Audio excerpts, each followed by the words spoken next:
recording everything. There we go. So as I was just saying before, I'm staying with our Christmas theme, Christmas in July. So it's just a basic artwork. So you'll get the notes, you'll get the artwork, and the link to the video and everything after. So in today's tutorial, lesson, whatever you want to call it, we'll be looking at bringing artwork in and creating our own embroidery design. So potentially, if you can master this, you can pretty much create anything that you want to create in this software. So let's get started. Let me just change my screens. There we go. So, and I'll just open up my notes. So I remember what I actually did. Oh, look at all that lovely work you've been doing. I have. So you can see what I've been working on, my little koala. And I've been trying to work on a platypus. So I've been having lots of fun over the weekend in front of the fire. Okay.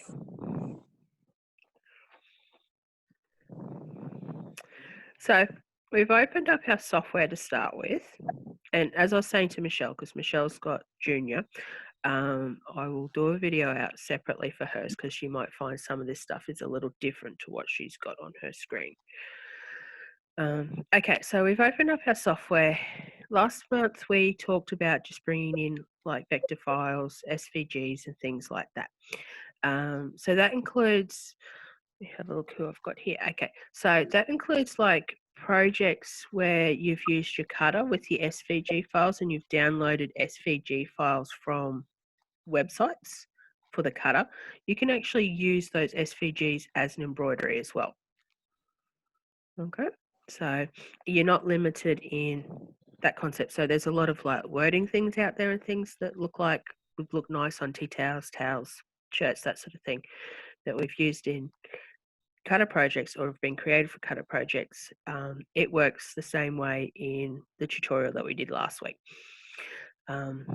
So with this month we're doing digitizing, so we are working as a manual form. So just to start with a couple of housekeeping sort of things that I've gone through and set up Digitizer to the way I like to work, I guess is the easiest. So if you come up here to tools, you've got options. So if we click on our options, so you can see here all information. So your monitors, if you're working with like a small screen, you can actually set the software up to suit your screen sizes and things like that. In the general, so we've got English. Don't worry about here. You can change your auto backup steps. So at the moment, every 5 steps that I've created, it does like an auto backup. So what that means is, for example, if I've been using my laptop and I haven't got it plugged in and it shuts down on me, or for whatever reason my software crashes, when I open it back up at that last 5 steps, it will automatically open up for you to where you are, and it does like what the class is a restore, so you don't actually lose what you've created. Usually when that happens, I go, oh, and I remember to save it from that point onwards. So it is always good to start out and save, and then you can save as you go. But we all seem to forget once we sort of get going. Okay, the other thing here is you've got like your cross stitch sizes and lengths and things like that. So cross stitch, if you want to give a more traditional cross stitch, you can actually make those adjustments. Imperial, so depending on whether you want to work in the different formats. So you can work in inches if you want, or you can work in centimeters. Pardon me.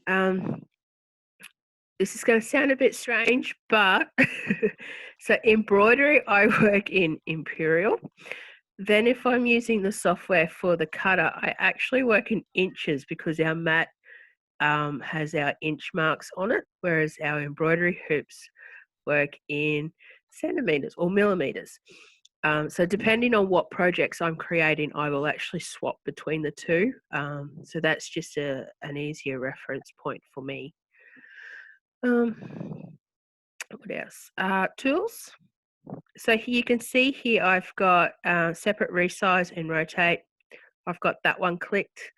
I don't worry about the lasso options. So with your lasso options, you can tick them if you want, and then that helps you a little bit if you're trying to pick up certain objects on the screen. Focus on the item, one click. The other thing is I've set up with my digitizing tools, I use Janome Digitizer. So you can actually see here it's got drawings. So drawings refers to the same sort of concept as the cutter's got. So it works off that same platform. The reason I use the Janome one is similar to the old one, and I'll actually show you the difference once we get in and start creating stuff. The other thing you can do here is with your zoom. So the zoom on this program has been, I guess, it's not negative, but it's been a big change compared to previous softwares that Janome have had. So for people that have experienced other softwares and have been using them for a while, the change has taken a bit to relearn. So what I did was I've selected zoom with the wheel.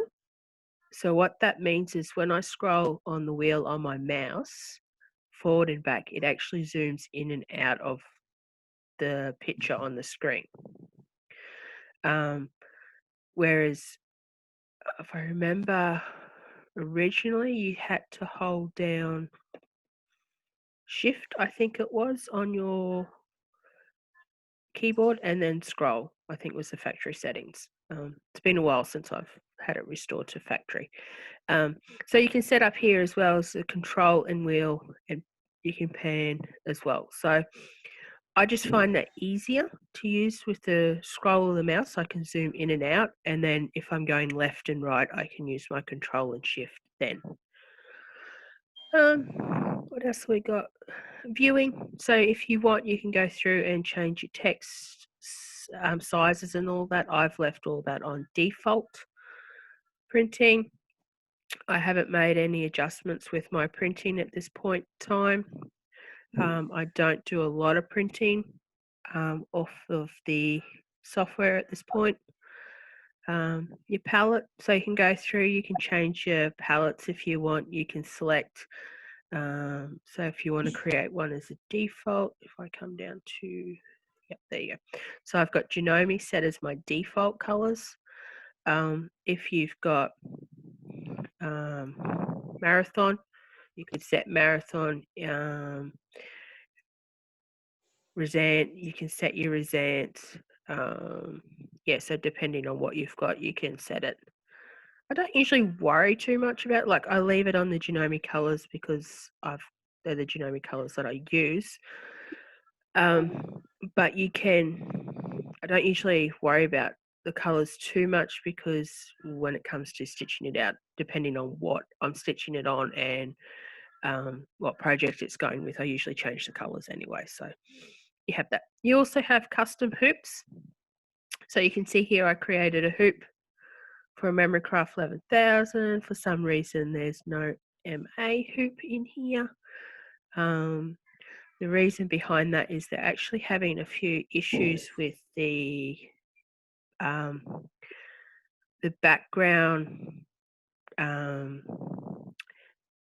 mathematics equations in it in regards to, so if anyone's had the 11,000, they knew that you had position 1 and position 2 and they're having a few issues in getting the actual calculations correct in moving that. So this was just a sample of when we were fiddling around at the office on how to create a hoop. So that's pretty much how I set it up inside. So, okay. Yep, so they will go, yep. Okay, so to start with, we're going to select our hoop. Thank you.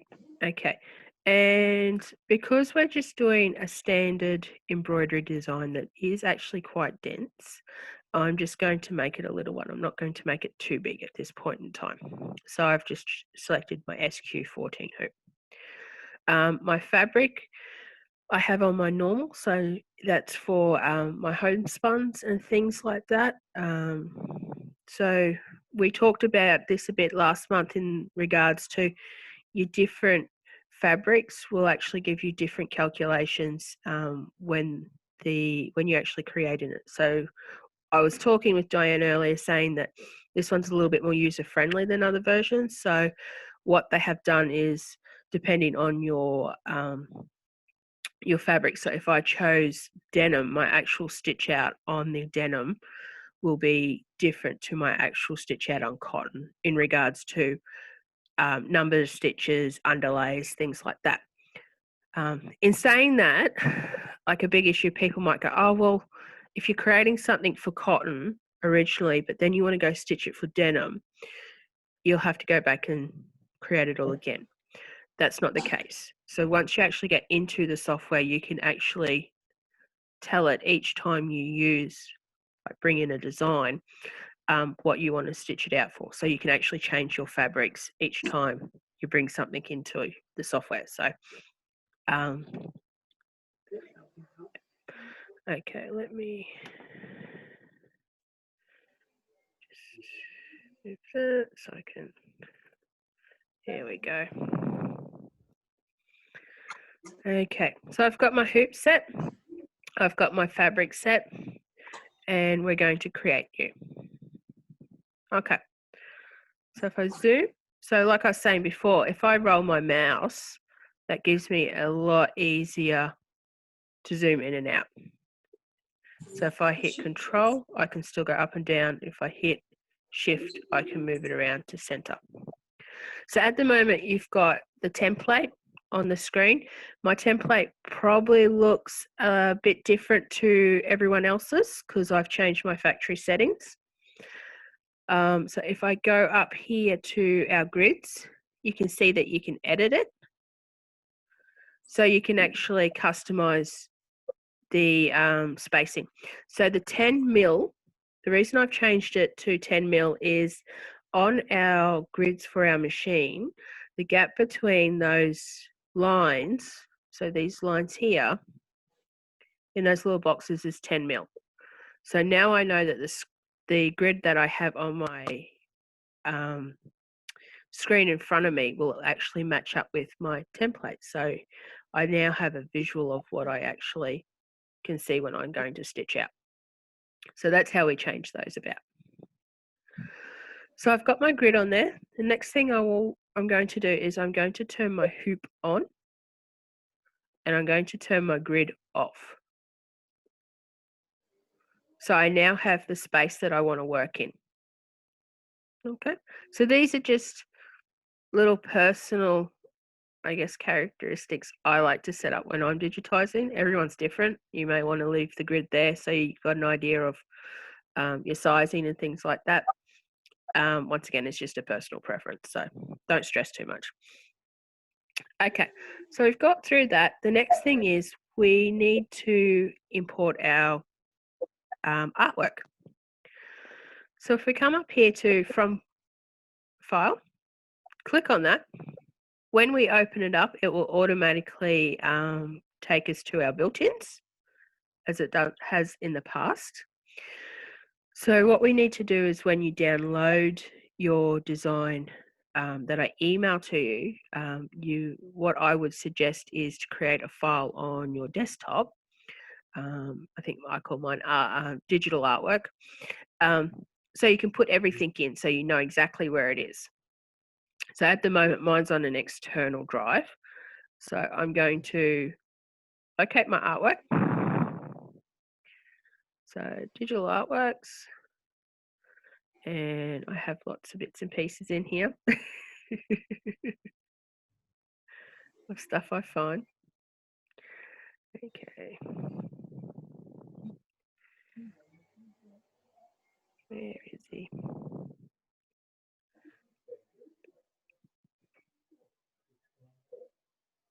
There she is. We click on her and bring her in. So it's going to give you a couple options when you bring it in. Open as backdrop. You can auto digitize. Open as a cross stitch, photo stitch, paint stitch. So these ones through here are like an auto feature where it's just a one click and it will create the image for you and all the stitches. So you've got auto digitize here. I tend to not use auto digitize a lot, purely because it works off of the pixels that you have on your image. So if your image is not super clear, you might find that the computer doesn't actually pick up, say that around the hat here, you'd have, instead of having like a nice smooth dome over the top, you'd have jagged edges. So you've got to watch with that. I tend to always open it as a backdrop. The reason behind that is that I have control over everything that I'm going to create on the screen. So if you open as a backdrop and you learn this technique, you'll be able to digitize anything you want to digitize, is when it comes down to it.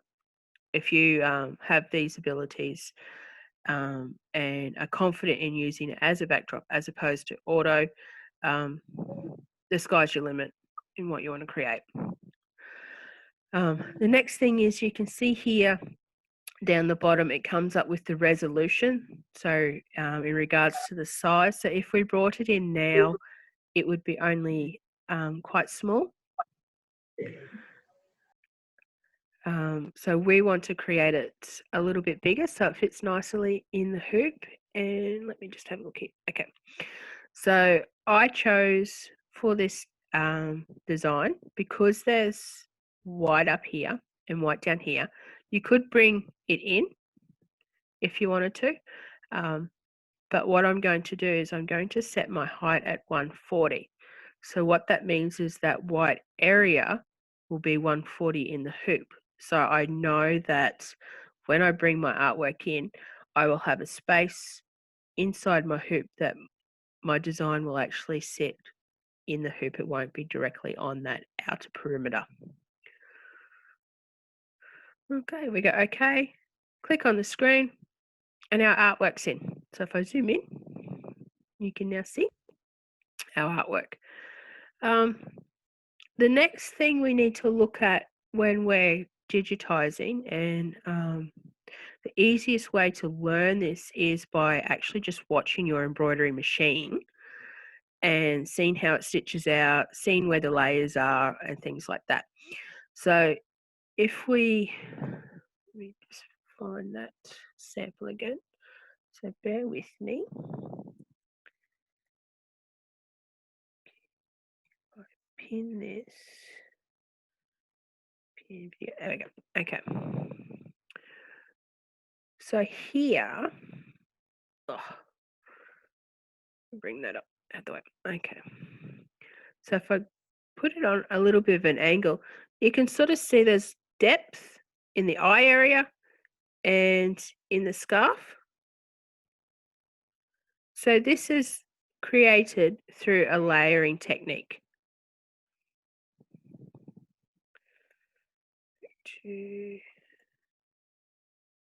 Okay. So what that means is we create layers in these areas to give us depth to our embroidery design. So what it is a little bit of sort of creative thinking in, okay, when we look at, for example, if we looked at an owl out in the tree, how would it sit? Would its feet sit in front of its tummy, or would your feet sit back a bit? So your feet sit back and the tummy sits out is the sort of the three-dimensional look that you have of an animal. So to start with, we're going to create our feet, because when we look at it, our feet sit back behind our tummy, for some of us quite far, and not so far for some others. So we're going to create our feet first. So what I'm going to do, I'm going to zoom in, because I like to work really, really close. So as you can see here, it's quite blurred. So that's what I was talking about before. If you bring it in auto, it will sometimes not pick up those areas of the design. We're going to select digitize and our outline shape. Okay. And we're going to come over to we're going to trace around. So the first click I created was the left click on the mouse, and it creates a cusp node, is what they call it. So it will create a point down here. Whereas as we come around here, we want more of a curve. So in our settings before, when I set it up as digitizer, Genome digitizer, what I was telling the computer is that I want to use it so that with my mouse, I go left click will create the sharp points, right click will create the circle. So you can see there the right click. So if I right click around, I'm creating a curve as opposed to sharp points. And then when I get down here, if I go left click again and then come up here, you can now see that it's created a sharp point as opposed to a curve. And then I'm going to come in here, and it is literally just tracing around your objects. We get back to the beginning. We know that we've created a complete shape because it's now gone white. To finish that off, we go selection. So that's now turned that into embroidery stitches. So you can see here now that they're white with a black outline. The white with the black outline is like a preset. It always does this. It stays that color. Okay. So we're going to turn our outline off because I don't want to create an outline stitch around this. I just want embroidery stitches by itself. So we come down to our little key down here and we click it off. So if I click off now, you can see that we've got stitches going that way. So if I click on it again, we've got our blue square around it, so we know that we've got it selected. And I'm going to change the color. So I'm going to come down here to our properties, and you've got colors on the other side. I just change this. Okay. I'm going to change it to yellow, and I'm going to change it to, okay, I'm going to change it to the bucket that you can see up here. So the bucket will refer to your fill stitch inside, and the pencil over here on the right side is in relation to your pencil down here, which is the outline. So we turn the outline off, so we're not worried about these colors. We just want to select this one. So we've now got a yellow foot. Okay, so what else? I might come up here and just see where it says auto. I'm going to change it to manual, and I'm going to leave the sequence. So in our sequence over here, you'll then see as we create our design, all the different design pieces will form through here. Okay, so we've changed our color. The next thing I did is I changed my stitch flow. So while we've got it selected, I come over here to stitch flow and I just draw a line down from one side to the other. So you can see that it now comes down. So if I draw it this way, it now is going to stitch that way on your machine with his foot. So if I come up to select, so select like finishes everything, just to say we're done. We've done all our changes in there. So if we zoom out, you can now see that he's got one little foot. So if we change back to our properties and we click on there, you can see in our properties now that when we stitch out, it's going to be they call it a step stitch. You can see that he's yellow. What else did we? Yep, we turned our outline off. We haven't made any other changes through here. So I'm going to click off that one. And now I'm going to make our other foot. So if I zoom over here, you could copy and paste it if you like, but we're just going to start and do it again. So same concept as we did before. We're starting with our left click to give us a sharp point, and then we're going to right click around. So as we move our mouse, our screen will follow with our mouse. So if you go too fast, it will zoom off. But yeah, you can move it around. Come down to our point, left click.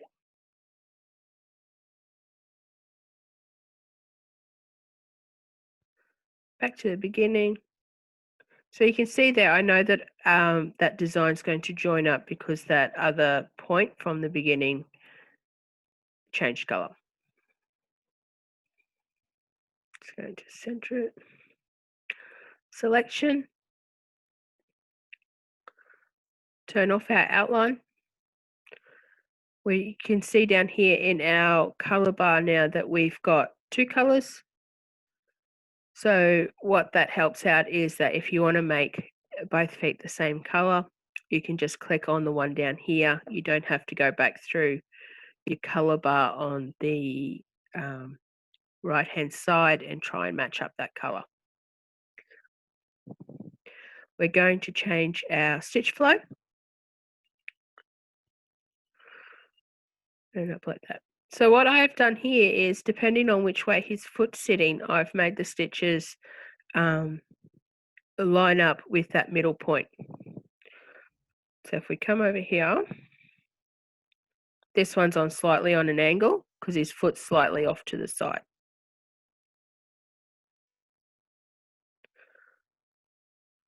Zoom out. You can also see now in our sequence that we've got two stitch outs in our sequence. If we click up here to color, you can see that it's got 1, 2. So it's telling me that in this color, there are two pieces or two design pieces in the actual hoop area that are going to stitch out in that color.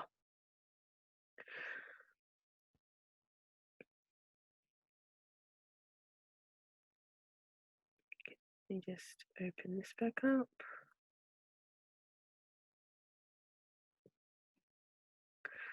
So does everyone understand that so far? I know it's probably a bit in depth at the moment, but yeah, we'll get there. Okay. So let me have a look here. So from his feet, the next thing we're going to look at is his body, because his body is our next layer up. And that's that whole pink area through here. So I'm going to come over to digitize again. I'm going to start up here at this point here. and I'm going to follow his body around.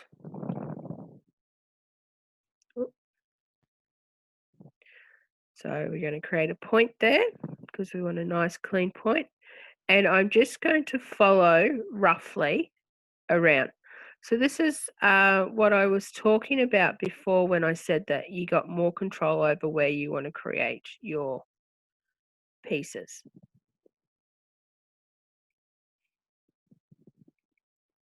So I'm not worrying too much about this area here where the wing is, because we will create an overlap on that later on.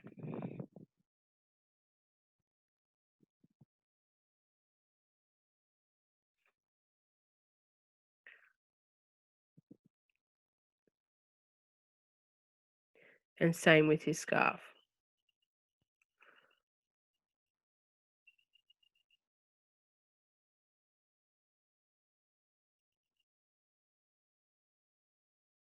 So to create these curves, I'm going left click on the sharp point, right click on that curve, left, right, left, right, left. So you can see there it's creating that curve for me. And I'm going to do that until I get to the end here. Curve around and back to the beginning. And if I zoom out, you can see he's gone white. We're going to turn our outline off.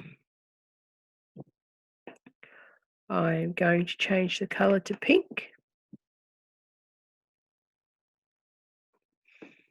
Okay, what else have we got in here? Check my notes.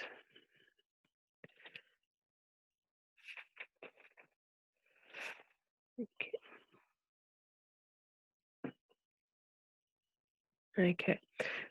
So the other thing you can notice while I've got her body selected is that as we're creating these larger embroidery pieces, we're going over our image, and you can see here it's difficult to actually see our image before. So we've now lost all our detail in our image. So if we want to go to create our eyes and everything else, we can't actually see what we want to create.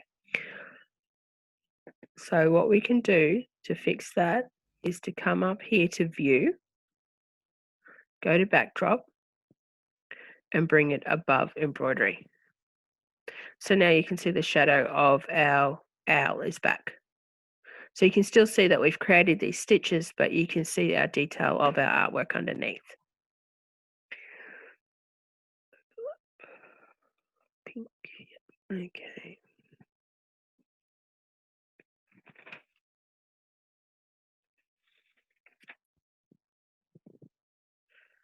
Just make sure we didn't make any changes. No. Okay, so that's all we created for that. So the next, when we look at it, our owl, the next layers up are things like the tummy, the wings, because the wings would sit underneath our scarf. Our eyes would sit underneath our scarf as well. So you can see there that the scarf is going to be something towards the end of the build. So the next one we're going to create is our little tummy area. So you can see here, if I zoom in, he's got little shapes in here. I didn't worry about putting the shapes in. I just wanted him to have, her, she's pink. I remember that's a girl. That little white area. So we're going to go digitize again, and we're going to trace that area. So once again, we are left click, right click, all the way to here, down. There's a little bit of a curve there, down,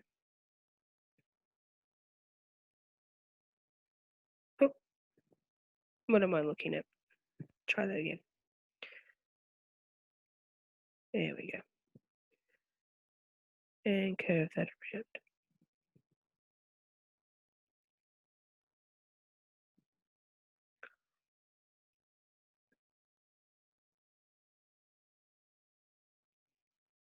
And back up to the beginning, and it finishes. So we're going to go select. We can see that it's white, so we don't have to change the color, but we're going to turn our outline off. The other thing I'm going to do is you can now see that with our body, it's taken a big cutout here. So what the software actually does is it automatically will cut holes in the area so you have less density throughout, which it isn't an issue here because it's going to give the body a flatness look. But when we come up, let me just scroll up here. When we come up to the eyes, if we leave that on our eyes will actually have like a flat look, and same with our scarf. So when we come to creating that part of the design, we'll actually turn that feature off. So you can still, as much as it's an auto process, and the software does everything for you, so you still have that control that you can go through and set your own settings as well. So we've got it white. We've got our fill. The other thing I changed with it, if I zoom in a bit, you can see here our stitches are sort of running slightly on an angle. I did actually change our stitch fill and created it a bit more of an angle down this way to work with our body.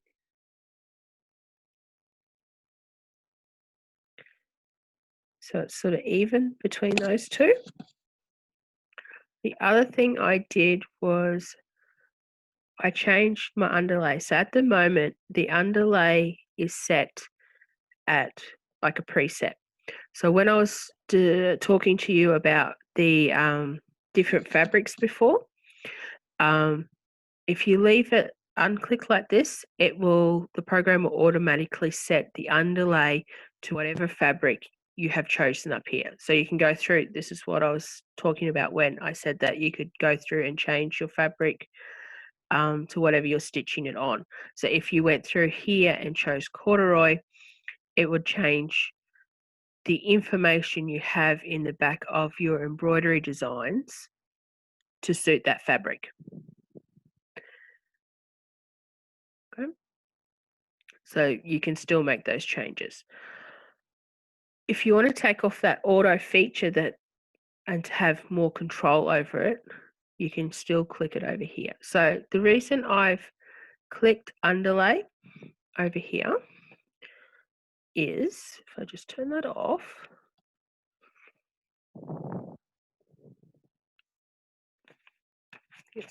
this one here. So this was my first stitch out. Click that up. And I always write notes after I stitch out of what I don't like. So if I turn it slightly, you probably can't really see. If I turn it slightly like that, it doesn't look quite nice. There was a lot of sort of bubbly issues with it. I wasn't happy with. I was happy with this stitch to here in my pink, but when I did my white, I didn't like it.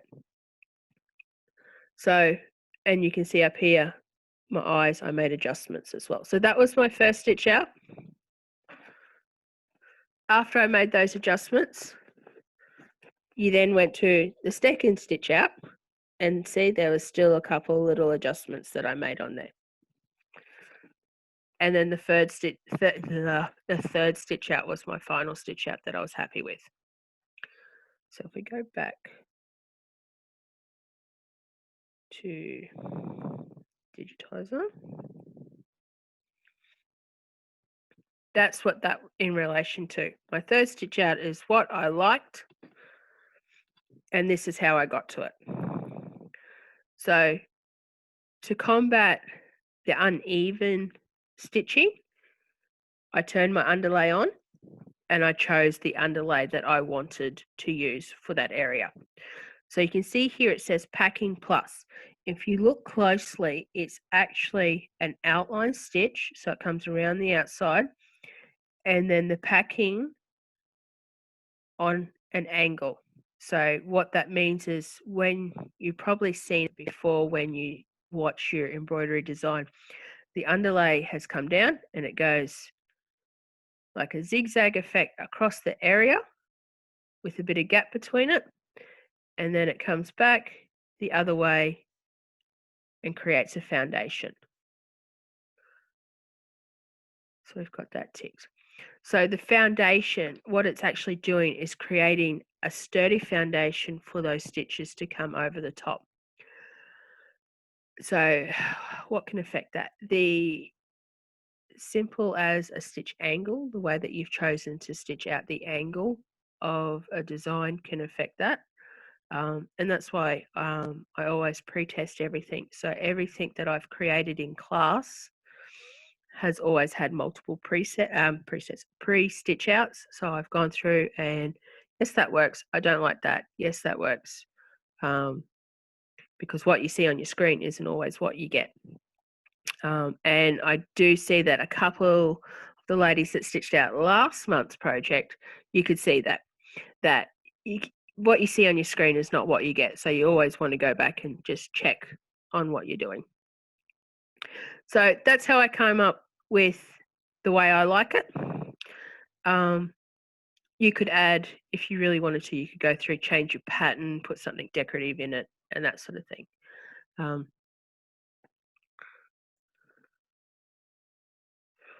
The other thing I did also was because you've created all these stitches through here, it doesn't matter how much stitching you do, you're always going to get some form of puckering and movement. It doesn't matter how much stabilizer you put under your designs.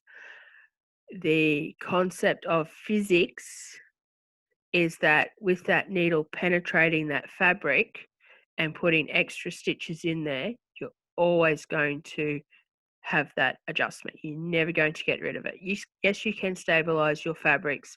For a design like this, off the top of my head, I think it was about 20 to 30,000 stitches when we finish. I use 2 layers of stabilizer. So one every 10,000 stitches, I add a layer of stabilizer float underneath. So when I'm stitching these out, I use a medium weight fusible stabilizer to start with. That the reason I use that is because it helps in the hooping process. It makes it a lot easier to hoop the fabric and keep it flat and no bubbles, no looseness. And then once I get to about 10,000 stitches, I then float a piece underneath. And the second piece I usually use is just a cheaper medium weight type thing. I think Beth's got it on a huge big roll there. I've got a huge big roll that I bought and I use that as a backup. So that's sort of what I usually use. And when I get my final stitch out, so I get a nice stitch out with that. So you're always going to get some form of puckering. So you're always going to get some form of movement, as in shrinkage. And you'll find sometimes when you get designs, and it's a big thing where they've gone through and they've created all this design and then they've added an outline last. And you get this outline and it doesn't sit on the outline of your stitches. We see it a lot. So it can be a couple of reasons. It can be poor stabilization, which is usually what a lot of designers will tell you. But you're also going to get some form of shrinkage. So in that creation, that they have on their screen, they might have put, if I zoom in here, they might have put that outline nicely on there. But because you've got shrinkage, because you've got so many layers coming in over the top here, you are constantly changing the physics in that fabric, that it's getting denser and denser. So when they actually do put that outline around there, the outline on what the computer is telling you and the outline is the actual stitch out are in two different places. So when we will create a outline for our hat, and I'll show you once we create we will create the inside, and then we will create the outside, the outline around it, so that they're sitting at the closest possible time. So that helps prevent any shrinkage and it keeps our outlines in the correct place. So if I was doing an owl and I wanted an outline, I would do that black outline before I did the tummy. I would do that outline around here now, so that I know that when it stitches out, it does that base in all these stitches, and then it does that outline too, knowing that that outline is going to sit where it needs to sit. Okay. So now that I've finished waffling, to prevent that, you have a compensation down here. So if you turn that on, what that actually does is it compensates. So it does a calculation and compensates that there are so many stitches in here. The program is going to, what it does, compensate positive. So it's a positive number. It's not a minus. Positive is going to take it out a little bit. So it actually takes your stitches out here a little bit, so you don't have any of those gaps around the edge. Okay, so let me just double check. That should be our tummy. So if I just stop that for a sec. See here. Then if you come in here, if I turn it, you can see in there, there's no actual gaps. Whereas that one now, come in really close, you can see there's a gap between the white and the pink. So that's turning it off, turning it on.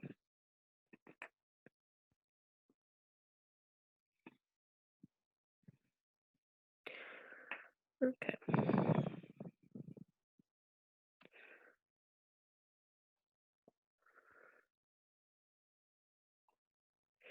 So we did his tummy. Now what I'm going to do is I'm going to come up here and we're going to start on his eyes.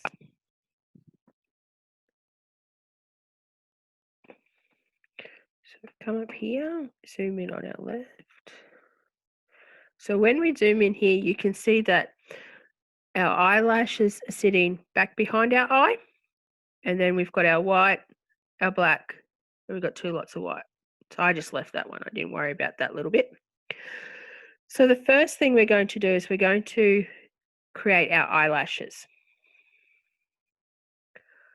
So if we zoom in,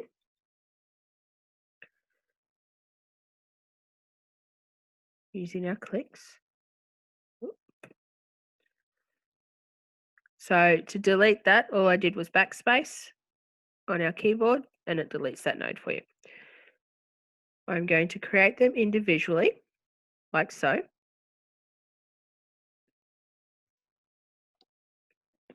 We're going to turn off our outline. We're going to change our color to black.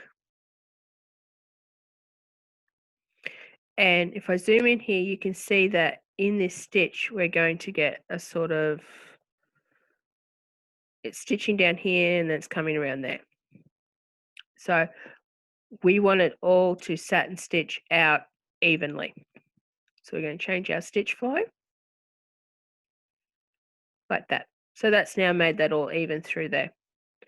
If we come over to our properties, you can see that it's a satin stitch. So the reason why I've chosen the satin stitch is because we have a step stitch through here for our foundation. Our satin stitch will actually give us a little bit of depth over the top of that. So we're actually starting to create and give the design a bit of personality instead of just being something flat on a piece of fabric. So if I zoom out a bit, so we've created that first one. We're going to come up here now and we're going to create that second one. So same process. We're going to click around.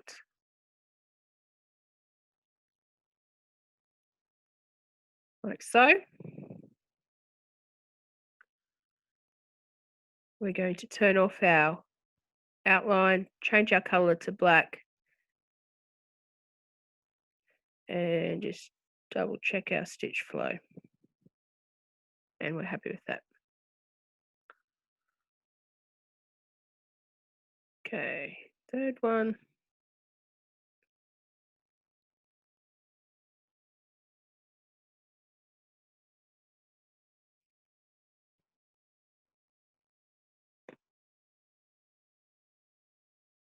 So you can see there with the auto, it's left us a gap. Change it to black. And changing our stitch flow has just fixed that. So now if we left this and stitched it, try that again. If we left this and stitched it out on our machine now, it would stitch out this one here, stop, cut, move on, start stitching, stop, cut, stop, cut. So what we're going to do is we're going to combine them together so it's one complete stitch as opposed to 3 separate stitches. So to do that, we're going to click on our first one, hold Control down, click on the pieces that we want. So you can see now that we've got the 3. We're going to come up here to weld, and we welded the 3 together. So you can see that after welding, the computer has automatically changed a couple of things. So we can go back and change those. But when you click on it now, you can see that they work together. So what that does is it's now telling our embroidery machine that we want these 3 stitched continuously as one design, not 3 separate. So I'm going to change that again.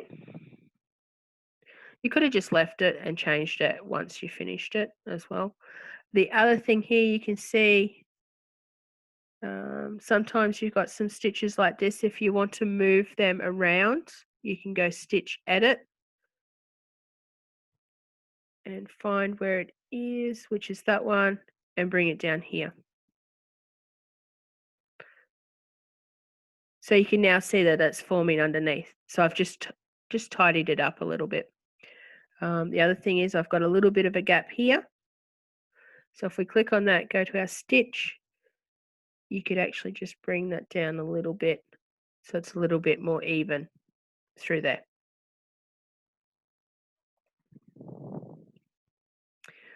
So we have our eyelashes.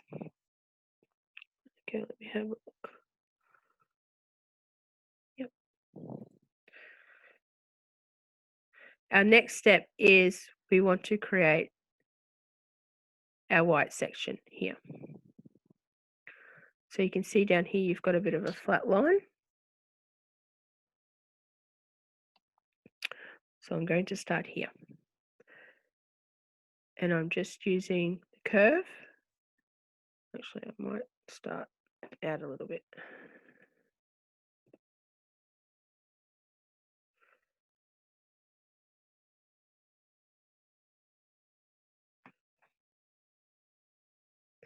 So if you have a look at his eyes, they're not even circles.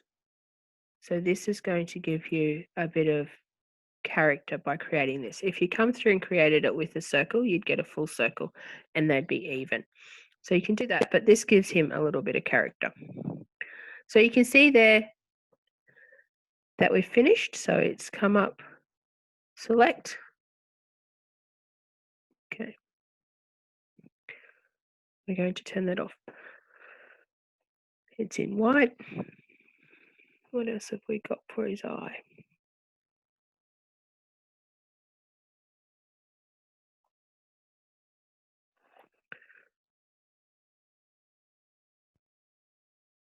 Okay, I changed the stitch flow. Here to that way. Okay. So you can see here over in our sequence that our body now has a big hole in it where the eye is. So what the program is automatically doing is it's making changes to that stitch through here and keeping density down. Okay, so if you're not that confident in density, you can leave it like this, but it will give you a flat type image. So it's got, what do we got down here? Stitch edit objects are not, okay, so if we just click on that, it's fine. It just automatically does its adjustments in the background for you. So what that means is some of the stitches are out of line or missing, so it adds a couple of stitches to it and just evens it out for you. Okay, so we've got a hole here.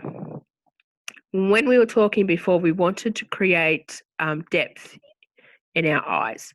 So over in our properties, we're actually going to come down to where it says remove overlap. Where it's on auto, we're going to change to never.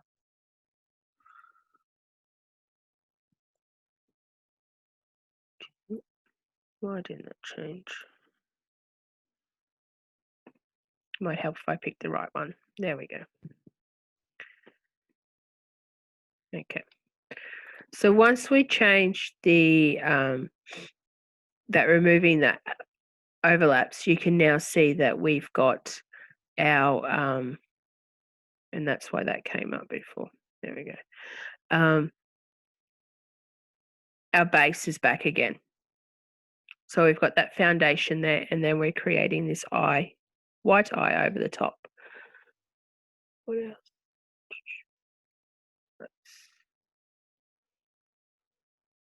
Okay. You can also see here, it's just overlapping around the edge, so it's going to be nice and clean. On one of, this one here.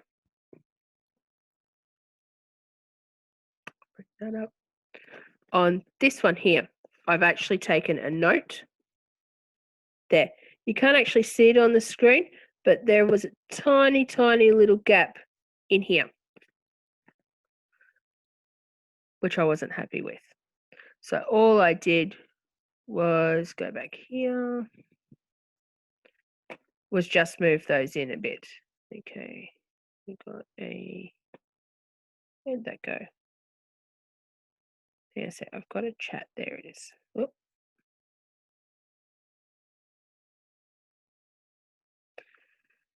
Chat. Screen's playing, there we go, okay. Okay, Diane, how do you weld? Okay.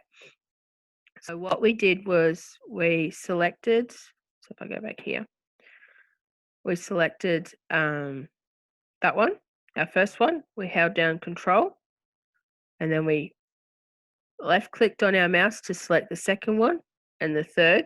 So what that does is it selects all three together when you hold down your control. It's not going to do it up here. Okay.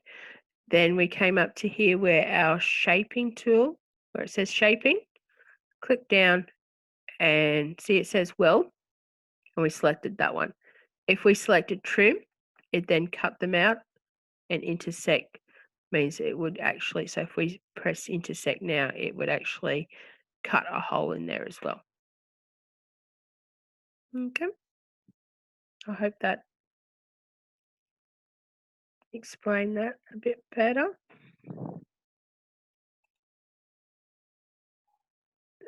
Yeah, sorry, Diane, you're muted. Can't hear you.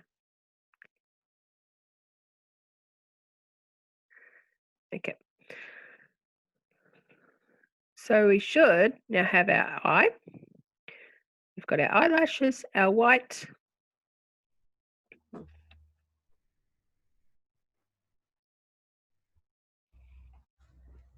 So we left the white. Yep. Okay. So another thing you might find when you stitch them out is, let me have a look at these samples. No, my white's not too bad. So sometimes you might find if you stitch out this and you might get a bit of gap through here. I didn't have too much with the white, but the black I found was sort of gappy. So I'll show you how we fixed that before. But yeah, so if you came through, stitch this part out, and you found it was a bit gappy, you can then change your underlay. So if that was the case, I'd come in here and I would do a net type underlay underneath. So that just gives your white stitches then a bit more foundation for them to stay into place. Okay, so like I said, I didn't find I had too many issues when I stitched out with that part, but I did with the black. So let's move on. Okay, so to create the black, so you can see here is sort of an oddly little shape. So we're going to create our black.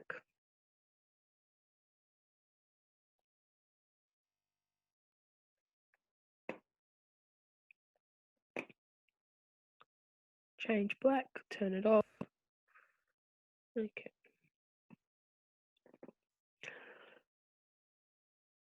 Okay. So we did our stitch flow in the opposite direction. So you can see here our stitches are going this way. The black, I'm going to go the opposite way. If I left it going the same way, sometimes your black stitches will get lost between your white stitches. And that's when you get the next layer underneath showing up. The other thing I did was, you can see here now in our sequence, we've got a hole. So we're going to remove our overlap again, so we don't have that issue. And we're building shape to our eyes. So this is actually giving us a three-dimensional type look with our eyes. Okay. The other thing I did too is, like I was saying before about losing the stitches in the previous levels, I find it, especially with black, because black is so harsh against other colors, that you notice it a lot more. So I added an underlay and a netting underlay to it.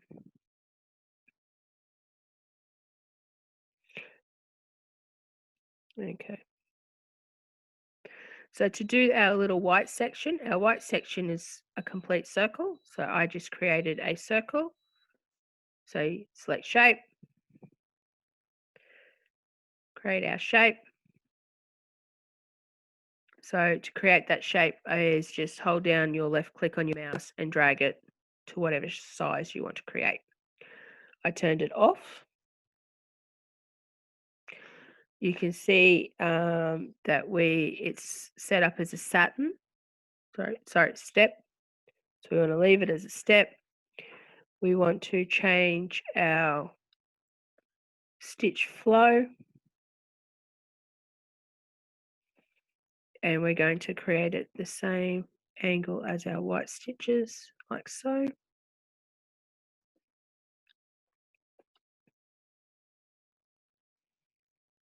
Okay, what else did I change?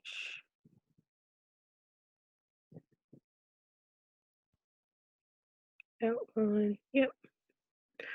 Let me hit down here, okay. and then we removed our overlap.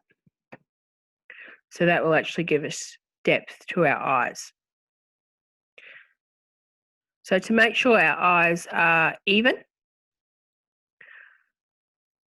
to create our second one, in your sequence, hold down control, select your first one, hold control, select the design pieces to the eye, copy up the top, paste, and mirror x-axis. Bring it over. So you can see it's a little bit off there. If you then click on it again while it's selected, you can see there it's now got like a rotation to the square. Silly screen.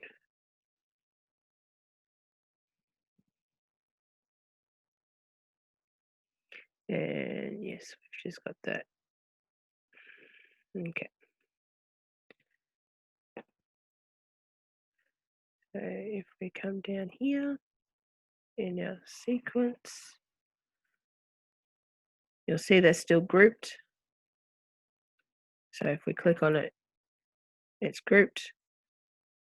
Right click, ungroup, and then we can select them individually. So you can then go through, because we're on our working on the opposite side, you can go through and check if they're all, the stitches are all happy. So if you wanted to, you can hem around a bit. But they all look pretty. I'm pretty happy with them. Yep.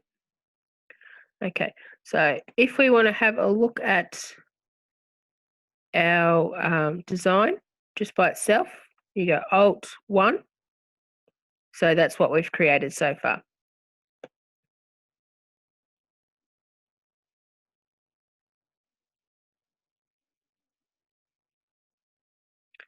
Okay. And then Alt-4 will then bring your design back up. Or you can go up to View again and turn it back on. Okay.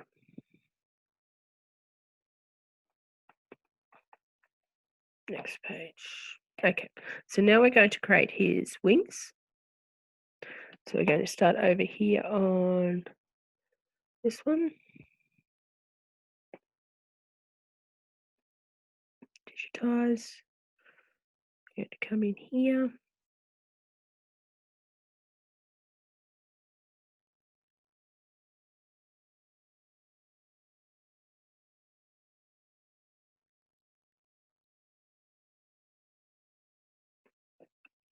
Okay, I see it, I've done. Okay, so wrong side.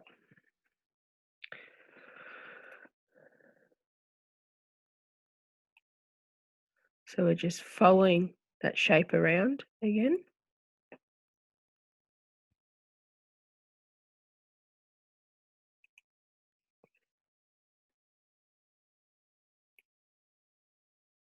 There we go.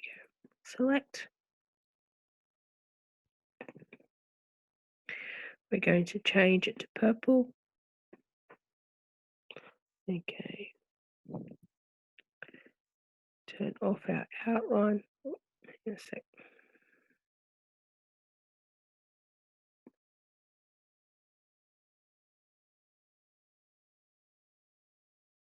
Okay, which object did I select to do the remove the overlaps? Okay, so I remove the, zoom out of here. I remove the overlap on the black in the eye and the white.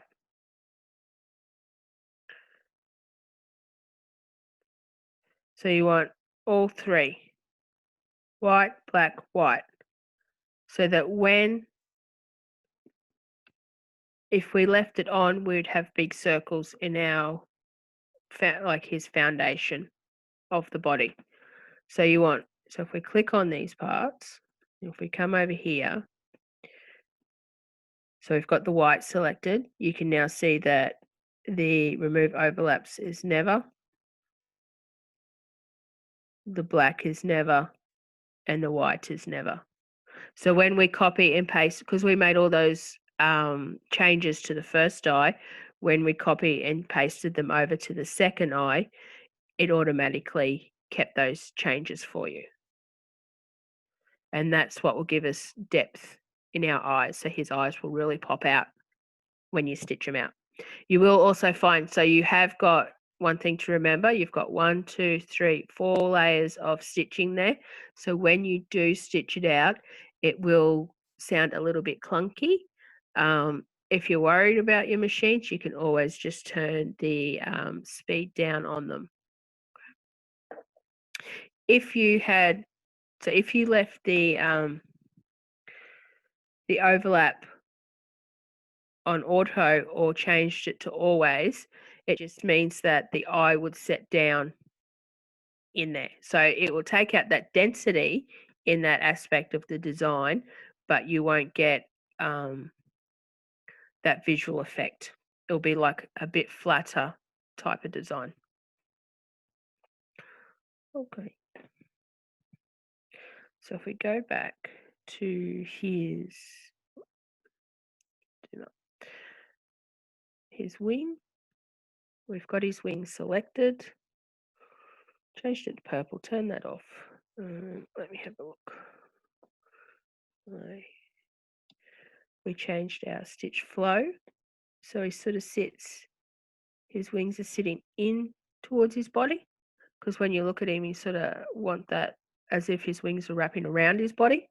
And that can all be because of just changing your angle of your stitches. What else did we do? We added our underlay. And we added our netting. We're going to leave our overlay on. So you can see here, if we come back here, it's now taken a chunk out of there. The other thing we're going to do is our compensation. Because now we've had, since creating his body, we've added stitches up here. So because we've added stitches up here, the physics will tell you that as you're making this area more dense, the fabric will be pulling that way. So by adding your compensation, you should help prevent any gaps through here. Okay, so we're going to select his wing, copy, paste, mirror X, move it over to this side. I'm going to click on it again and just rotate it around a little bit. And make sure it's like that. There we go. So if we have a look back up here, you can now see it's cut out on both sides. Okay, so the next thing is his scarf. So with the scarf, you can see here you've got a bit in here and then a bit out here. So when you think about tying your scarf, that's the bit that sits behind, so there's depth to it. We want to create that same illusion on our embroidery design. So the first part of the scarf is we're going to create a little bit in here. So we're going to start here. I'm going to come across to about there. So I'm just eyeballing it at the moment, nothing too.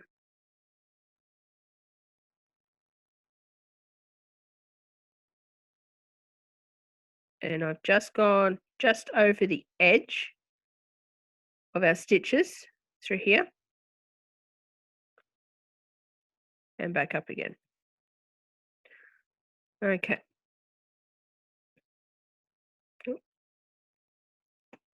I think I need a new battery in my mouse. Okay. So let's go select.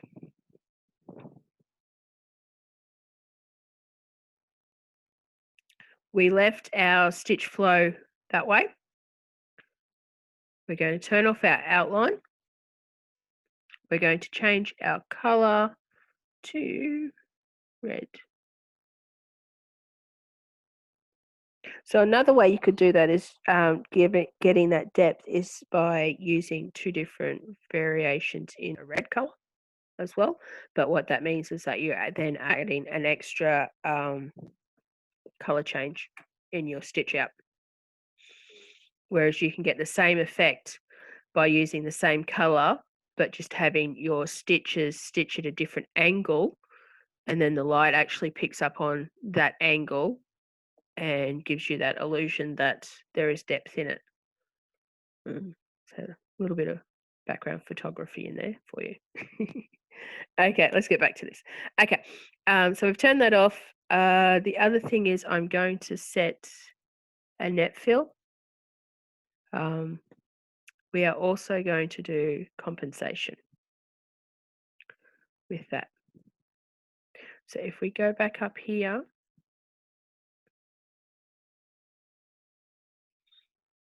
you'll see, oops, sorry, you'll see that it's cut out there. Okay. Scroll down. So now we're going to create that whole big section. Okay. So I'm going to start here and create it around there. So if I start here and come down, and we're going to curve that around.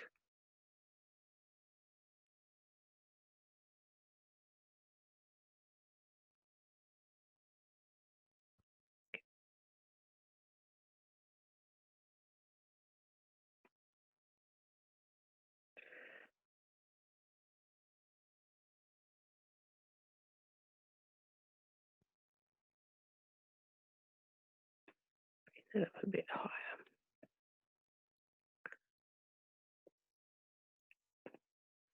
So we're just following that pattern around.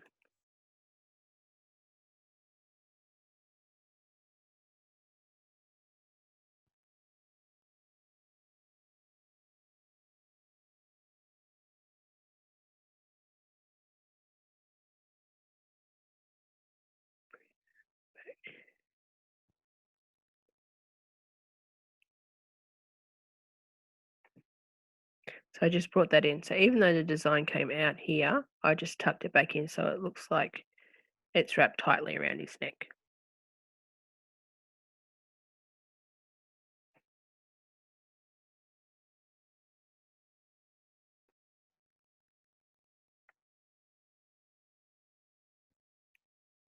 And back to the beginning. Okay. So we're going to make that red. Turn off there. So you can see now that our stitches are going that way and they're not looking very nicely. So if we stitched out that, it probably give us like a ratty type effect, not a nice even stitch. So we're going to change our stitch flow and let me just check. Which way do I go? I went the opposite. Okay. There we go. So you can almost see there just on the screen, but by changing those two different stitch angles, it actually looks like it's a different color underneath. Okay. We are also going to change with our scarf. We're going to put our compensation on because we've got, as you're doing foundation stitches through here, you don't want any sort of pull away from where you've already created those stitches on there and creating a gap. We're also going to create an underlay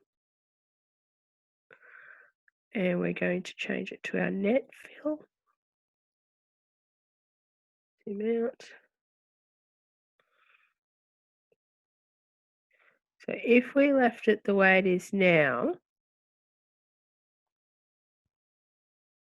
you can see here you'd have like a single line stitch come through here and a couple there that need tidying up. So because I want the scarf to sit above, I'm going to turn off that overlap. So that will actually give us depth above. So when you actually stitch it out, it'll look like he has actually got a scarf on. It won't sit flat against his body, her body. Doing really bad. Okay. So check I've got all that. Okay.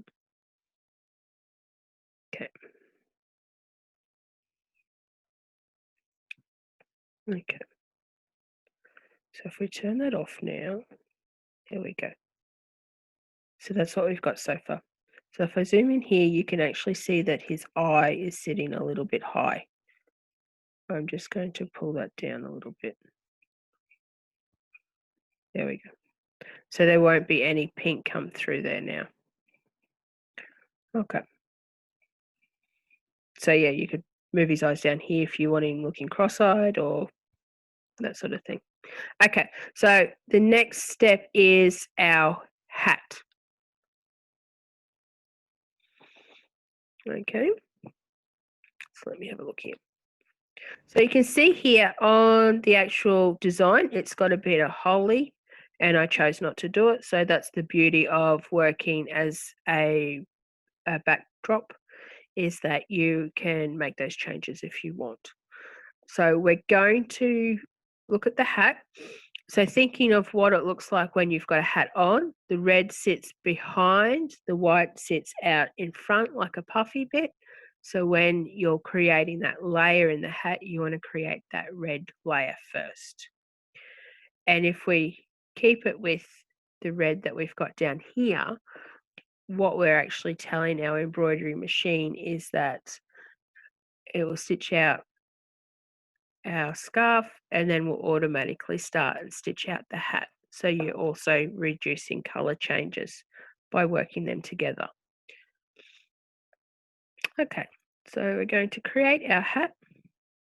So like we did before, left click, right click, left click, right click, left, right, left, right, all the way over to about here. Let me have a look. Image, come up, yep, okay. And we're just going to guess around there.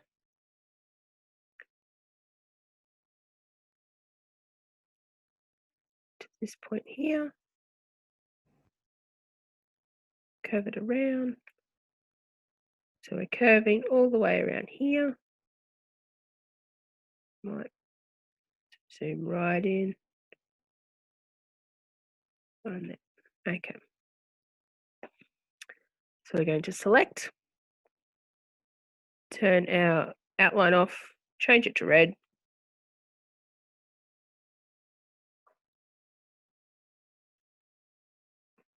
I left the stitch flow the same. What else did we add? We added underlay.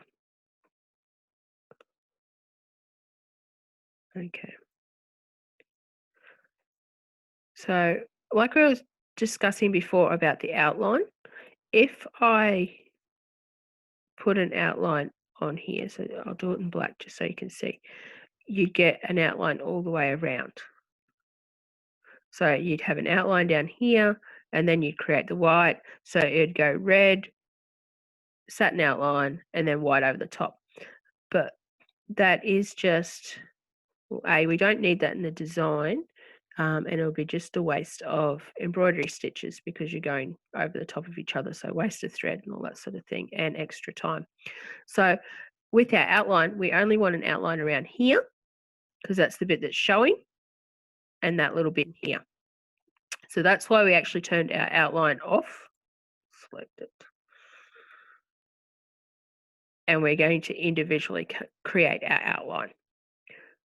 So to create the outline, we're just going to draw a straight stitch, just as we did before. The only difference is we're not actually going back to our start point.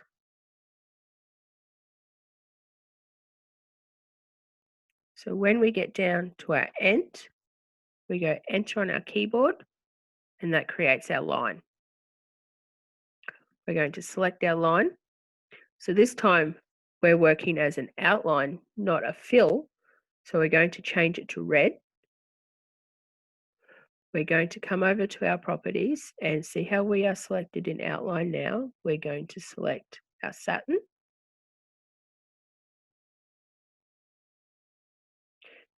Okay, and we're going to change to our 3 mil. So change that to 3 and enter. 3 mil is purely question there. Why isn't it? There we go. Sorry, 3 mil is purely a stitch out that I like, as in I've stitched out that border. The 3 mil is one that I consistently like. You'll find over time that, and same with your underlays and things like that, you'll find that over time you'll stitch out different aspects, and there'll be different things that you like. So if I'm doing, for example, the outline for this, and we're doing a weave underneath, I like a 3 mil. If I'm doing an applique, I take it out to a 4 mil, because that also helps that when you do your applique stitches, if you don't quite cut back to that line, you can actually hide a bit more of those loose threads and things underneath it. So it's one of those, you'll find it's a personal preference thing. You'll find certain widths, you'll find certain stitches and certain angles that you like to use over others. Okay, so the next little bit of our outline is going to be in here. So exactly the same as we did before.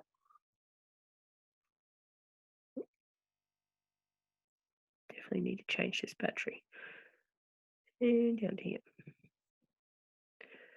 Enter. Change to red. Change to a satin.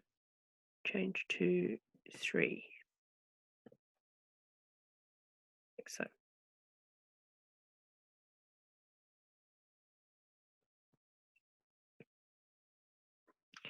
Okay, so the next part of his hat is going to be the white bit. So if we zoom in, so you can't really see too much on here, but it actually, fluffy bit finishes here, and then you've got a circle over there. Sorry. Okay, so we're going to create our fluffy bit. So the fluffy bit is purely an illusion of, I guess, a trick that you play with your actual eyes. So it's the different angle, the different stitch and stitches that we use around the outside that actually give it an illusion that it's a fleecy type look.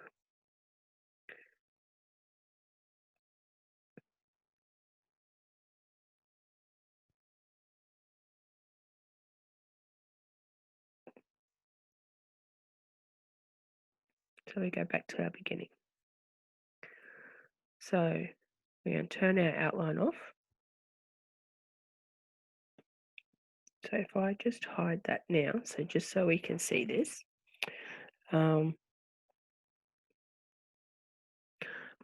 this time, so every other step stitch that we've created with this, we've just left it as our standard pattern.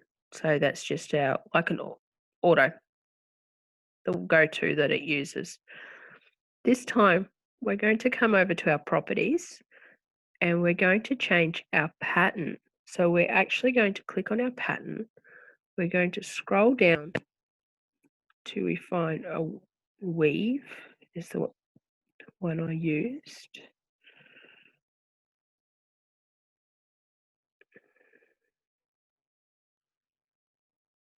Too far. Okay. So you could use all these. So if you zoom in now, you can sort of see that there's a bit of texture.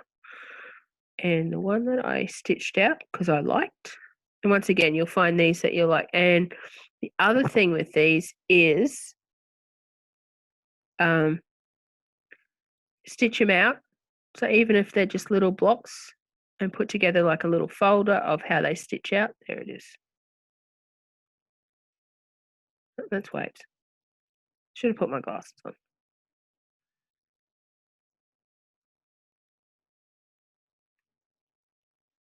It's right there. Okay. So it kind of looks a bit funny. You can't really see anything to it at the moment. Kind of looks a bit bleh. Okay. That's because it's stitching this way. If we click on it, change our stitch flow, turn it the other way, and now you can actually see a pattern there. So it can be as simple as changing those angles on those stitches to give you an effect. Okay, so that's given us that effect. The other thing is we want to make it look like it's nice and fluffy around the outside as well. So I'm going to turn my outline on in white. That's now activated our outline in our properties. So we're going to click on that one. We're going to leave it in a run stitch, but we're going to change your actual stitch. And purely out of because I've stitched them out, we're going to choose 119. So you could put any of these stitches around the edge if you wanted to. So 119 because I've used 119 and I like it and it stitches out nicely. The other thing we're going to do is we're going to change our width out to 7 mil. So have a think about your widths and we're going to click length. So clicking length has activated 7 mil in our length as well. So that's going to give us a consistent stitch around that outside. So how do I get the 7 mil? I've just stitched it out before. That's all it is. You stitch it out. Oh, I like that one. I write down. I've got sheets where I've just stitched out in my large hoop my stitches at different sizes to give me an idea of what I like and what I don't like. If you leave this nice and tight, the disadvantage with it is that you'll be stitching and you'll probably find that your thread breaks a lot. That means that it's too dense. Take it out a little bit, make it a little bit bigger, and just experiment with it. And you will find stuff that you like and stuff you don't like. So by adding, move that out the way, by adding texture in our, what do they call it now? A step, a different program. They used to call it a field stitch. Now it's a step stitch. By changing that pattern in there, that's created texture. And by adding that, you're giving a different illusion. So if I bring over, so in all those photos, you could see that it's sort of, if I come in nice and close, you can then see it stitched out.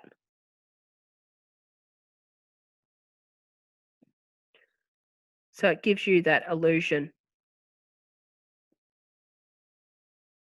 of depth as well.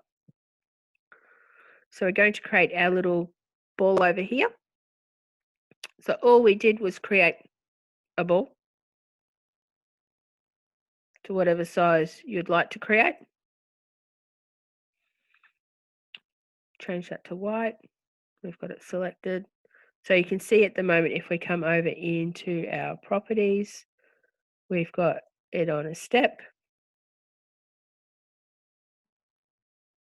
We're going to change our pattern to our weave. So you can see now the difference between those two weaves just by having a different stitch angle. Change our stitch angle so it's going up and down, which actually then gives us our texture.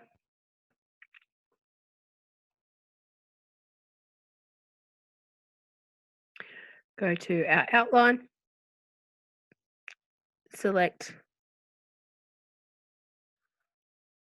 119.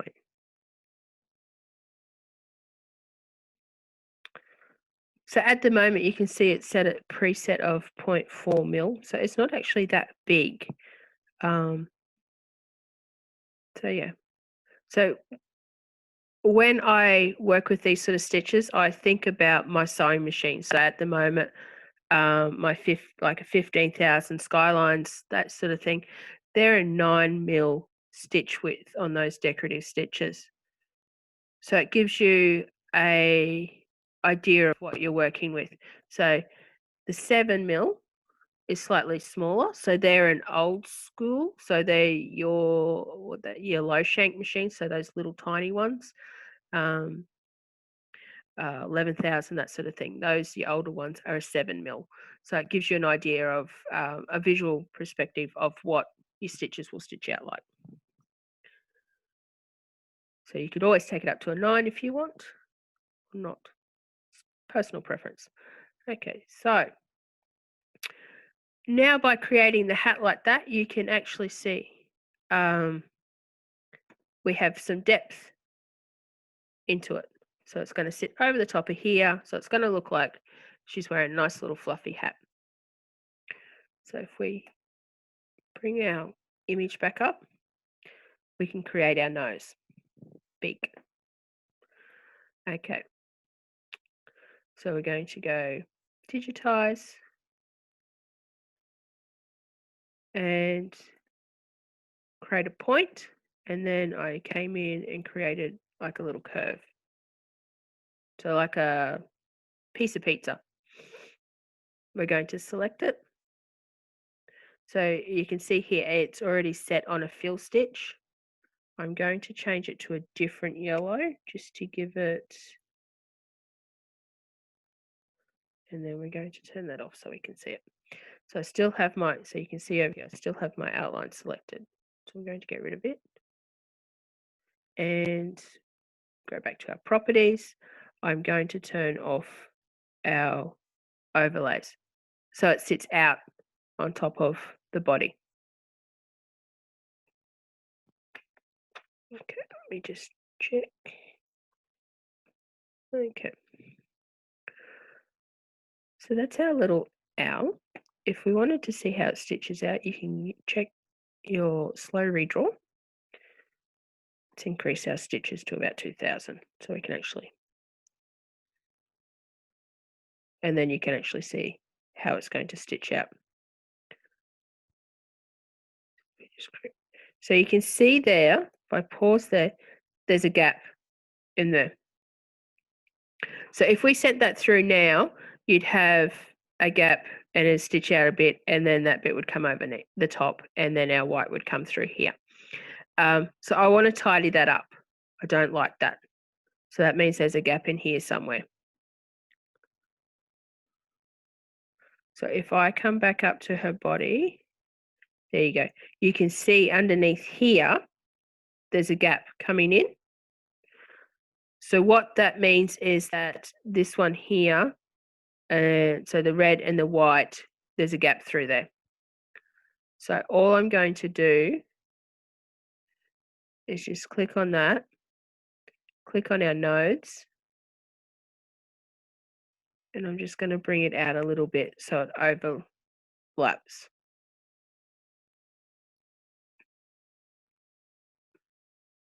Okay, let's have another look.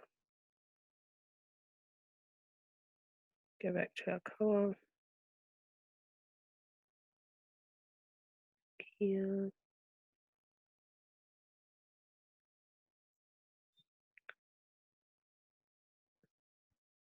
So you can see there's a tiny little bit in here still that I want to tidy up.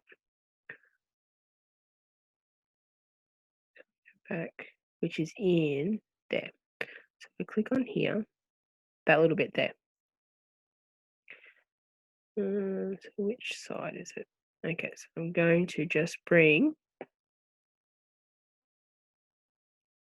that node down a little bit.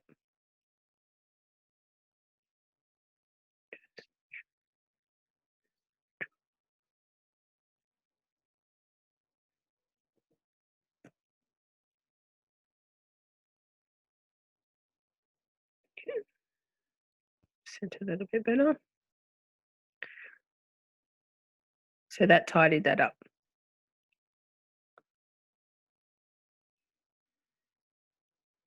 So you can just drag that along and just see. So then we're going body.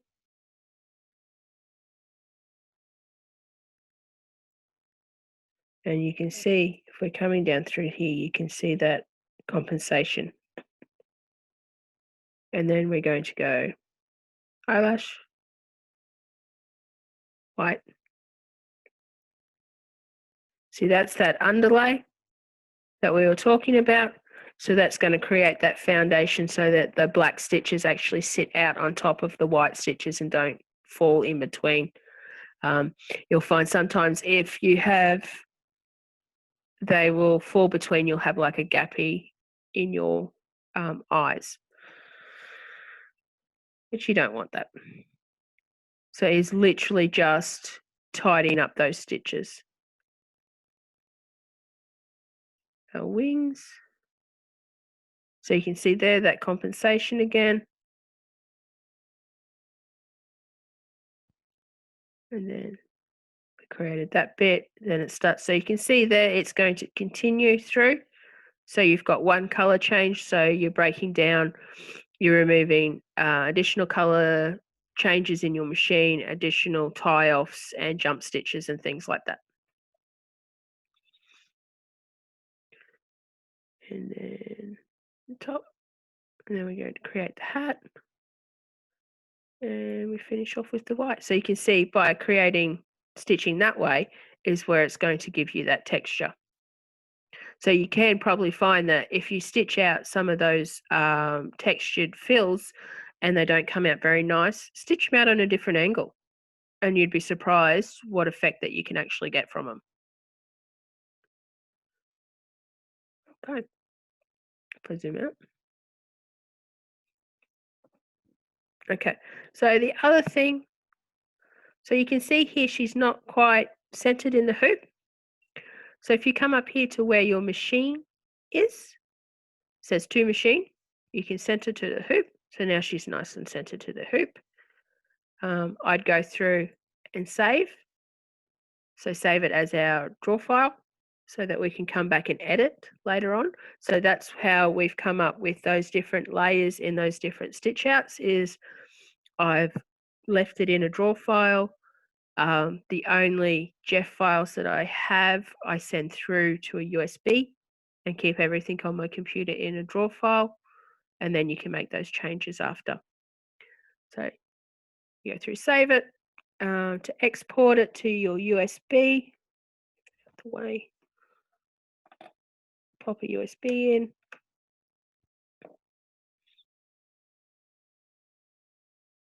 That out the way. To USB storage, F drive.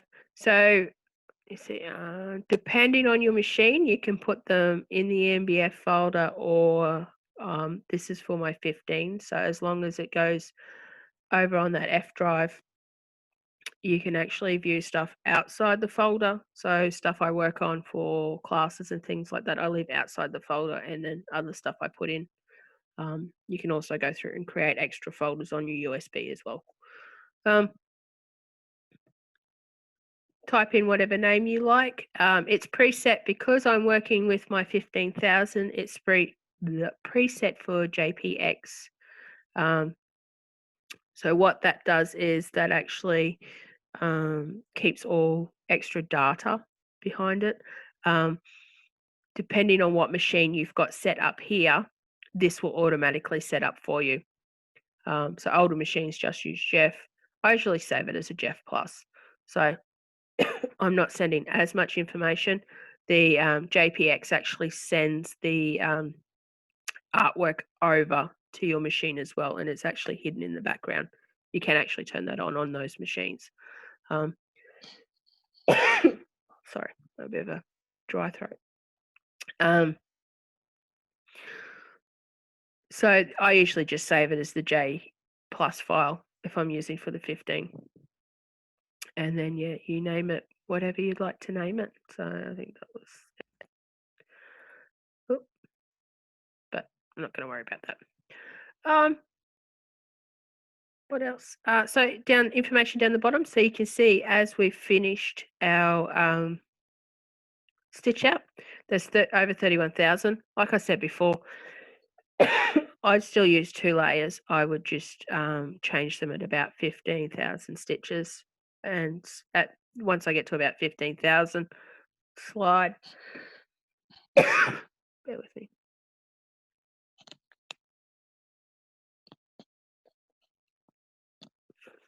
Okay. Slide that second piece, float it underneath, and you'll be right. You can see that there's 7 colours in it, and it gives you the changes here, the items. So that refers to the number of stitch out pieces that you've got in the design. And that's pretty much it. Sorry, guys. Any other questions? So if you want to go through and unmute yourself, fire away. One question, Katrina. Yep. Did you have underlay under the whites of the eyes, the first layer of white? No, I didn't. I didn't have it under there. That was purely because when I stitched it out, it was fine. I stitched it out, it looked fine. If I had stitched it out and I had a bit of pink coming through, I'd put underlay in it, because the underlay then actually holds those pink stitches in place. So the biggest issue is if you don't put the underlay in, as your needle goes down into the previous stitches, it's actually moving the stitches left or right. Whereas adding that underlay, it might be moving left or right, but it's going to tack them down and hold them down, and then you come over the top with the stitch that you want to see. So that was purely because when I stitched out, it was fine. I'm thinking of using a bit of fluffy stuff on his white hat. So Yes. that would be applicated on, wouldn't it? Mm-hmm. Yeah, so with applique, I'm not a big fan of their auto applique feature on this software. Purely because if you create, for some reason, if you create it, it has that built-in stitch where it moves the hoop. And I found that if you come too close to the edge, like if you're create the applique too far up here, when it wants to move that auto move feature, it actually pushes that design up to a larger hoop. Oh, right. Okay. So even when I create my applique, I still do it manually. So I still go through and create my outline stitch, my tack down stitch. The reason behind that is then I have control over my tack down stitch. I can change that to a double straight stitch, which then gives you a bit more stability in holding that fabric into place. Yeah, well, I'm used to manually creating applique too. I prefer Yep. to do it. So yeah. If you wanted to look fluffy, so we had embroidery club. We did penguins. I remember what we did. And our Saturday class, a lady actually had fleece to put in her hat. So we had fleece for that one. Yeah. So yeah, so she had the red Christmas fabric through here in an applique that we did, and then the little penguin had a hat on, and she put like a polar fleece in there. So you could use polar fleece, mink. Yeah. With the artwork, your artwork, or did you? Okay, so the artwork I actually purchased from a supplier online, so I pay for these artworks because I'm not that confident with Photoshop yet. So I pay for them to get the rights to use their artwork. So yeah, that's your biggest issue with your digitizing is if you just pull stuff off the internet, what's copyrighted and what's not. Yeah. So yeah, I think I paid a couple of dollars, and yeah, the graphic designers give you permission to use it for whatever purpose. They're so cute. It is. I just had to keep going with my Christmas theme. I don't know. I just, yeah. So yeah, Hmm. hey, why not? Yeah. So, yeah. So, yeah. Any other questions? If you think of something later on, just email it through and I'll try and get back to you as soon as Once we possible. start actually doing it out. Yep. I said, once we start doing it out, that's when I'll start asking questions. Yep. Because you of the, like that weld thing you used, it Yep. doesn't come up until you're actually in that part of the program. Because I'm Mhm. looking on this thing, I said, I can't see that anywhere. Yep. So until we actually start using them, Yep. that's when I'll start asking questions. It does look quite in depth, I have to say. Yeah. It Yeah. is in depth. But it gives But you good fun. it gives you an idea. It's just take your time and build those layers. It's pretty much. I like the idea of just using your different stitches and putting them out just in a plain Yep. thing, so you know what they, because I just didn't think about all of these fancy stitches you have in it. So I think that will be quite good fun, just stitching out a sample of all the different things. Yeah. And you can just use shape. So you've got your shapes down here. So if I go new, just bring up. So if we go rectangle, you can just create little rectangles and put in different weaves and change. So if we go, where are we there? All right. Yes. No, I think that's a great idea. Okay. It And is just, because I tried to use a decorative stitch on the cat and I was stitching a sample and it was so dense and yep. there was a few things I just didn't get quite correct. So I would just go back to normal fill, gave Yep. up. Yep. So change, yep, you can change your anklers stitch. They'll make a big difference. And those outline stitches is the actual size of them. So to make it. Like in the settings, you made that a pattern 7 mils. So Yep. how far do they go up? You know, like can you adjust them or are they all different, are they? They are, some are different. Let me just set out Because the I did way. play around a bit and I think, oh, you know, time got in the way and I just sort of went back to the normal fill. But I thought, wow, some were very open when I adjusted them. Yep. So for example, so that's stitch number 10. I've chosen it because I know it stitches okay at that preset. But you can adjust it so like 9 mil is our machines at the moment. Let's turn it this way. Okay. So that would be your equivalent to your sewing machine now. But you can take them out. There are each stitch actually has a set high and low setting. That depends on the stitch. I can't remember what Costa actually said which one, like the actual sizes, but you can adjust them out. So that's that one. Whereas if you come, so one I find, I think not 20. It's like a candle wicking stitch. Bear with me. It's 200 and something. There. Let's try that again. Reset that. There we go.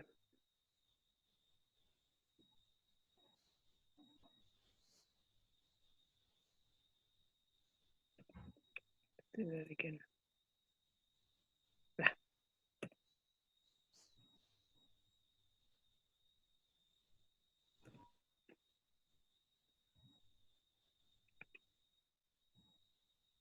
So you do have some of these down here are quite large, and they're preset quite large.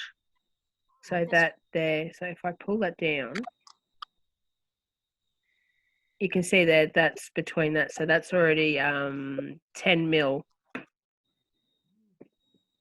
wide as it is, but you can then increase that as well. And then if you click on your length, That's pretty. So yeah. Wow. So there are lots in there. Got your hearts as well. Hearts were another one.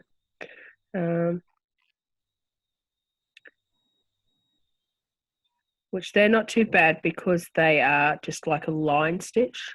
So you've got love. This one here, your candle wicking. So normally that's actually quite small. Because it's going backwards and forwards over your center, you do find that you need to increase that one. I did go through it at one stage and stitch all these out in the preset sizes.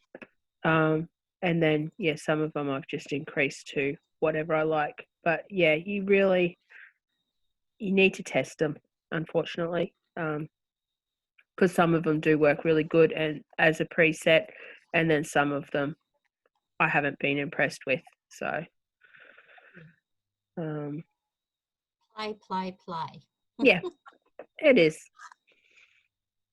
So like this one here, so it's only 0.4, so it's only quite small.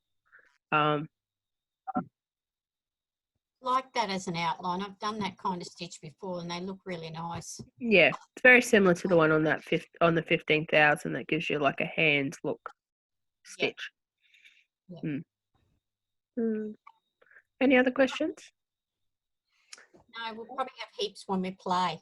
Yeah, just write them down. Like I said, I stitched them out, and yep, just with a pen I write on these. I got these, stacks of samples everywhere of them written out with I don't like this or this was this. So usually, yeah, I'll stitch it out, like especially if it's an outline, and I'll write on this. This was 7 mil wide. This was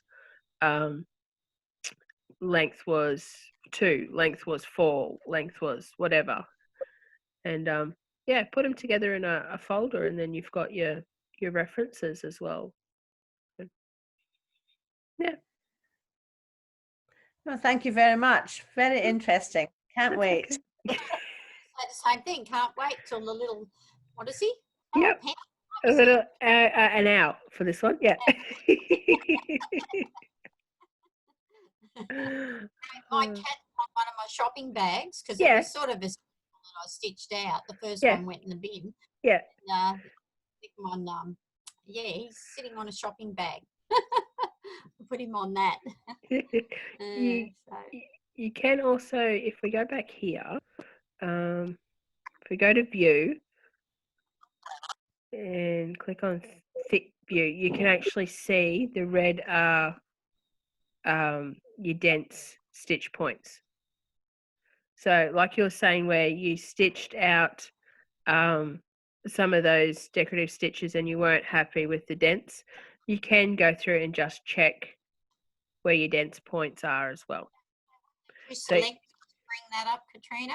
Yep. So you can see here, like that one there, each time it's coming back into the circle, it's quite dense. So that was in view. Yep. Thickness view. Okay. All right. Got that. Yep. Yeah. All right.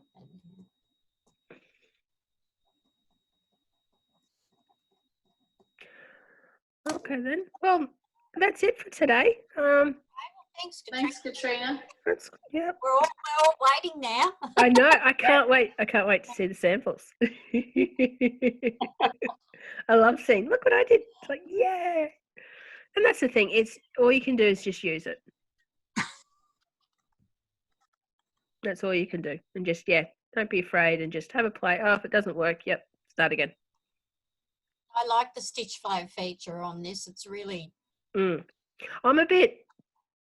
I don't know. Yes and no. So the previous one, it actually had angle on it. So you knew that you were doing it on 45 degrees. You knew that it was 139-degree angle. So if you were doing something where you wanted the direct opposite angle, or you wanted to match them up, you could match them up a little bit better. But that's more. I'm thinking more of a professional type embroiderer, whereas this is based for home people where they want to bring something in, have a little play with it, and stitch it out without too many issues. Yep. Okay. Yeah, the other program I use is it's got, I can't even remember unless I open it up, but yeah. Because I've got the Janome, what is it? What is it? MBX? MB. Yep, MB, yep. It's still, I think it's still on my computer. Yeah. I haven't should use it more than I have, but yeah. Yep. Okay then. Well, Right, well, thanks, Katrina. that's okay. Thanks. Yes, thank you very much. That's okay. I'll see you all. See you soon. Yep. Turn that off. Yep. I'll see you all next time. Yeah. Okay. Thanks, Katrina. That's okay. Thank you very much.